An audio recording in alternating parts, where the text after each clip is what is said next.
Biochemistry. Now, starting into biochemistry, this might become a little more familiar and kind of make more connections with the aspect of human anatomy and physiology. So let's start off our biochemistry part with dealing with organic compounds, and then for that matter, inorganic compounds. Organic compounds typically contain carbon. So we're carbon-based life forms, so we have a lot of organic components in our systems. But they also are typically on the larger side, as well as covalently bonded. So you might have a single, double, or triple covalent bond. Could be polar or nonpolar covalent bonds. But these are the organic compounds. Now, this will go into a lot more later on, but for right now, let's kind of put in the back burner as we move into the inorganic compounds. Inorganic compounds. These traditionally are going to not contain carbon. So you do not have the carbon molecule. More often than not, they're looking at salts. You're looking at acids and bases, water for that matter. So these are your inorganic compounds. So let's start off with water. Now, water is hugely important for our systems. Without water, we're not alive. So why is water so important? Water has many traits or features that we need to use in our systems. One thing is the high heat capacity. Now, this high heat capacity allows for a lot of energy, a lot of heat to be put into water before it starts to change temperature. So it's absorbing all this heat, all this energy before it really starts to change temperature too much. High heat of vaporization. What this is referring to is water can absorb a lot of heat, a lot of energy. So all this heat can be absorbed in a liquid state before it's turned into a gas, into water vapor.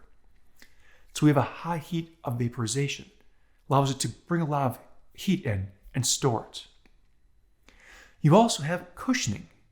Now, cushioning, you're thinking, well, cushioning water, yeah, it cushions. Think about around your brain, around your heart, around your lungs. They all have a fluid encasing around those different organs. This is water-based, helps to cushion, reduce friction, and in the case of the brain, have a little bit of an impact prevention as well. So cushioning is important throughout many different organs, as well as right down to the cell level inside your system. Reactivity. Now, in reactivity, there's going to be two different ways we're talking about here. We'll deal with hydrolysis, and the next slide is dehydration synthesis. Now, the reason this is important is your body is constantly going through metabolic processes. Your cells are creating and devouring energy. They're making structures, they're breaking down structures. All these chemical processes are being utilized to maintain your body. And a lot of these processes can come back to water as a basis. So this one, hydrolysis. Hydro, meaning water. So hydro, water. And then lysis. Well, lysis is going to be break down or destroy. Which means in this case, we have this molecule. The first molecule here is just two parts, simple and basic. But you can notice now that you take that molecule and you add in water, H2O.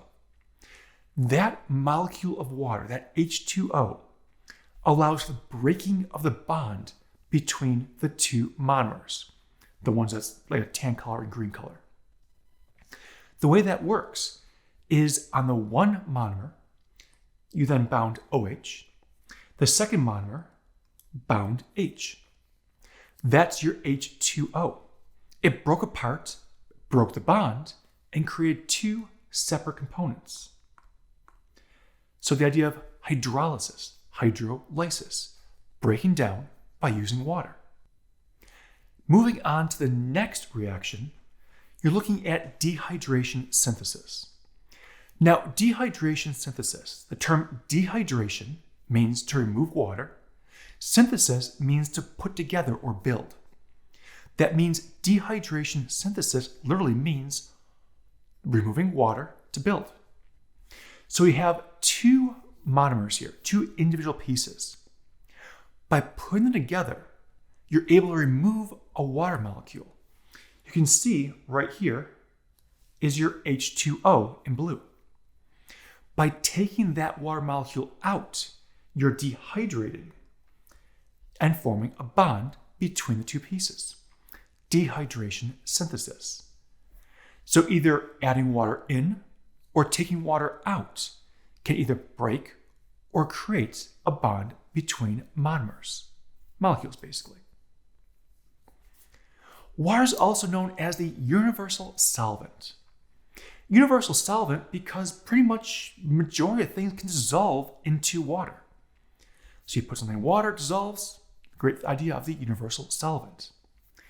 There's two ways to look at this. We have hydrophilic, and then we're going to have hydrophobic in a second. But again, hydro means water. Philic is loving. So in this case, we're talking about water loving. Things can dissolve in water. They love being in water. It's perfect. While hydrophobic, fear. You don't want to be there. So afraid of water. In the case of hydrophobic, that means these molecules, these components, don't want to interact with water. Think of oil and water. They don't really mix. Oil is going to be hydrophobic. Doesn't want to mix. So when we start looking into future components inside the body, especially at the cell level, hydrophilic and hydrophobic depends on how they cross the cell membrane and how they interact within your body, considering you have so much water in your body. Acids and bases. Well, acids and bases play a part in our system. While we try to maintain a pretty neutral level as far as our blood goes, things like our stomach are very acidic. So it really depends on where in the body you are as far as are you looking to be neutral, around 7, or acidic or basic. Acids, first off, are proton donors. That means if you put an acid in water, it will dissociate and give off hydrogen ions. Hydrogen ions, protons basically. So in this case, you're seeing HCl, hydrochloric acid. Hydrochloric acid, when you add it to water, so this is sitting on top right now, when it starts to mix and dissolve into that water, it breaks apart into hydrogen and chloride.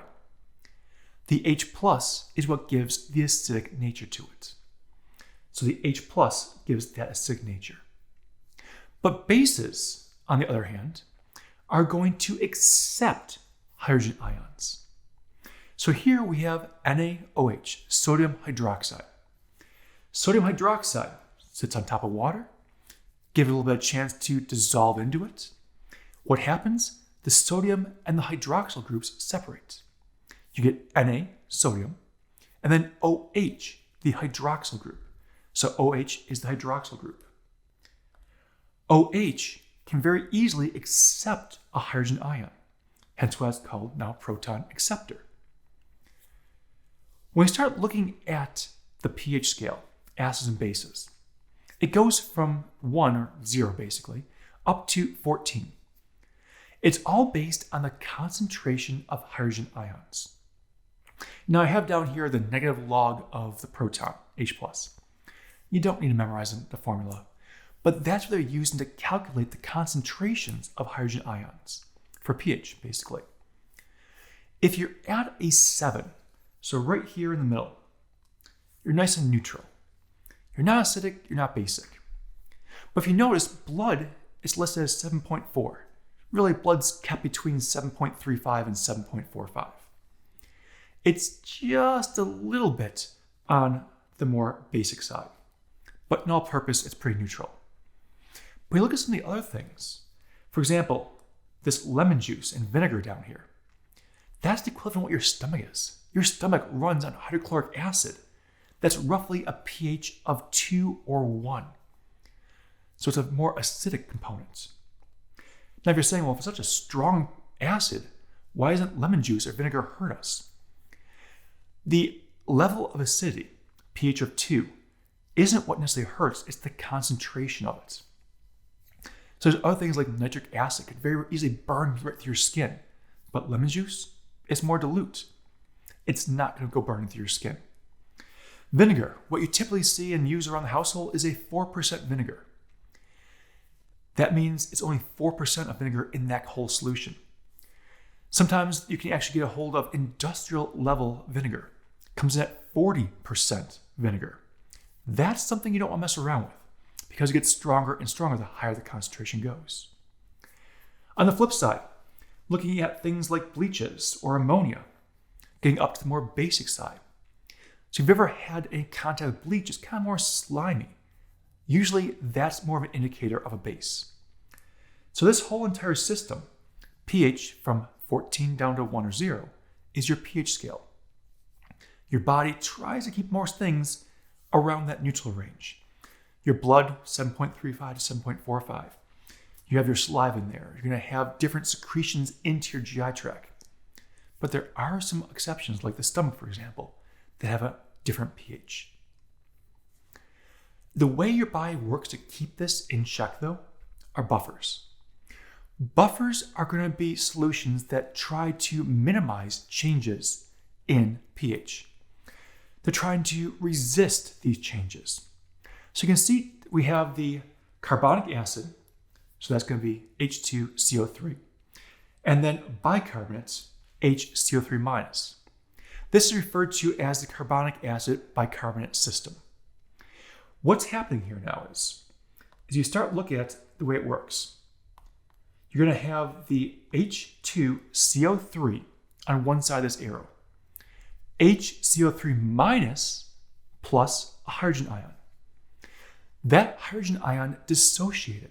Remember, acids dissociate the hydrogen ion, which allows this then to give off a hydrogen ion, or that bicarbonate ion, being negative, can accept a hydrogen ion. This is a reversible reaction.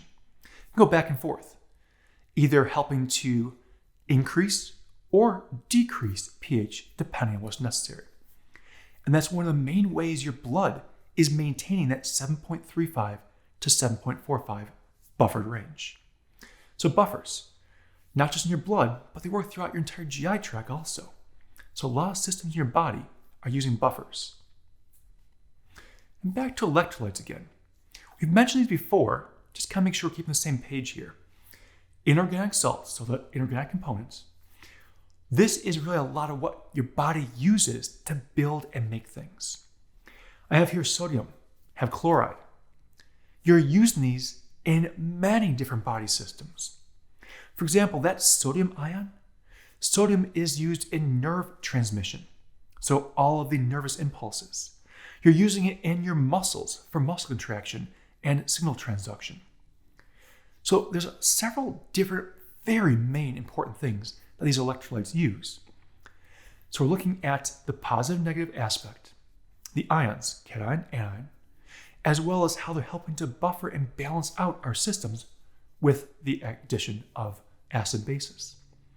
So electrolytes, helping to maintain fluids, pH is based on those fluids. We're kind of starting to mix things together here because your body is one system, has to all work together.